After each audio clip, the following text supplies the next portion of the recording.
அனைவருக்கும் வணக்கம். இதுதான் சீமை கருவேல மரம். இந்த மரம் தான் பூமியில் 300 அடிக்கு கீழவும் போய் தண்ணீரை உறிஞ்சக்கூடிய தன்மை இந்த மரத்துக்கு இருக்குது. இந்த மரத்தை உயர்நீதிமன்றம் உச்சநீதிமன்றம் 2 நீதிமன்றமும் இந்த மரத்தை அகற்றணும்னு சொல்லியிருக்காங்க. இந்த மரம் இதோட பூர்வீகம் பார்த்தீங்கன்னாக்கா இந்தியாவோட மரமே கிடையாது. இது வெளிநாட்டிலேருந்து நம்மளை முழுமையாக அழிக்கணுன்ட்டு வெள்ளைக்காரங்க ஆட்சி செய்யும்பொழுது இந்த மரத்தோட விதைகளை விவசாய பூமிகள் நல்ல விவசாயம் செழிப்பாக இருக்கும் என்று அவர்கள் தெரிந்து கொண்டு இந்த மரத்தை போட்டால் வறட்சி ஏற்படும், இந்தியா முழுவதும் வறட்சி ஏற்படும் என்று ஒரு நோக்கத்துடன் விதைக்கப்பட்டது தான் இந்த சீமை கருவேல மரம். இந்த சீமை கருவேல மரங்களை அகற்ற வேண்டும்.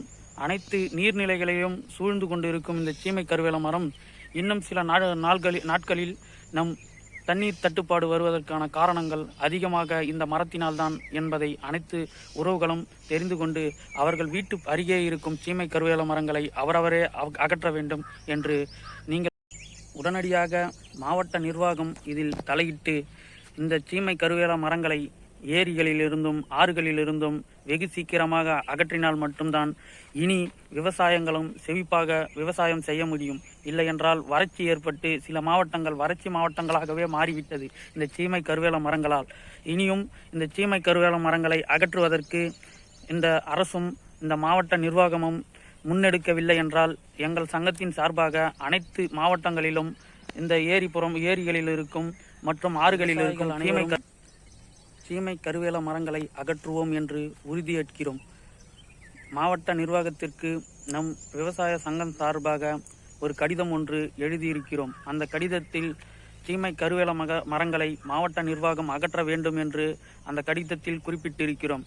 மாவட்ட நிர்வாகம் அதை அகற்ற முன்வரவில்லை என்றால் விவசாயிகளுக்கு உரிய அனுமதி அளித்து விவசாயிகள் மற்றும் கிராம பொதுமக்கள் ஆகியோர் இந்த சீமை கருவேல மரங்களை அகற்றுவதற்கான உரிமை சான்றிதழை மாவட்ட நிர்வாகம் விவசாயிகளுக்கு அளிக்க வேண்டும் என்று மாவட்ட நிர்வாகத்தை கேட்டுக்கொள்கிறோம்.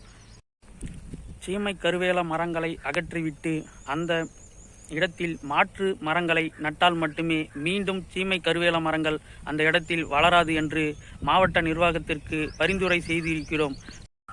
கருவேல மரம் அகற்றும் பணியில் எங்களுடன் சேர்ந்து ஈடுபட விருப்பம் இருக்கும் சமூக ஆர்வலர்கள் எங்களுடன் சேர்ந்து ஈடுபடலாம் என்று அனைவரையும் வருக வருக என வரவேற்கிறோம். ஒன்று சேருவோம், வென்று காட்டுவோம். வெளிநாட்டு சீமை கருவேல மரத்தை அடியோடு தமிழ்நாட்டை விட்டு அகற்றுவோம். வெள்ளையனே வெளியே போய்விட்டான், இனி இந்த சீமை கருவேல மரங்களுக்கு இங்கு என்ன வேலை?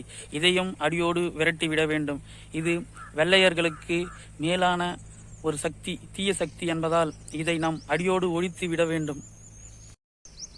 வெள்ளையர்கள் வெளியேறினாலும் அவர்கள் கால் பதித்தது போல் சீமை கருவேல மரங்களை இங்கே விதைத்துவிட்டு சென்று விட்டார்கள். ஏனென்றால் அவர்கள் இங்கே ஆளவில்லை என்றாலும் இந்த நாட்டை சீமை கருவேல மரங்கள் ஆண்டு கொண்டு இருக்கிறது என்று அவர்களுக்கு ஒரு மன அளவில் ஒரு சந்தோஷம். ஆனால் இங்கே தமிழகத்தில் இருந்து இந்தியா முழுவதும் இருந்து வெள்ளையர்களை எப்படி வெளியேற்றினோமோ அதுபோன்று தமிழகம் முழுவதும் இருக்கும் சீமை கருவேல மரங்களை முதலில் வெளியேற்றுவோம். இதை வெளியேற்றினால்தான் நம் வாழ்வாதாரமும் நம் விவசாயமும் நம் நீர்நிலைகளும் அனைத்தையும் நாம் பாதுகாக்க முடியும் என்பதை தெரிவித்துக் கொண்டு நன்றி, விடைபெறுகிறேன். வணக்கம். மறக்காம சர்ப்ரைஸ் பண்ணுங்க. தேங்க்யூ.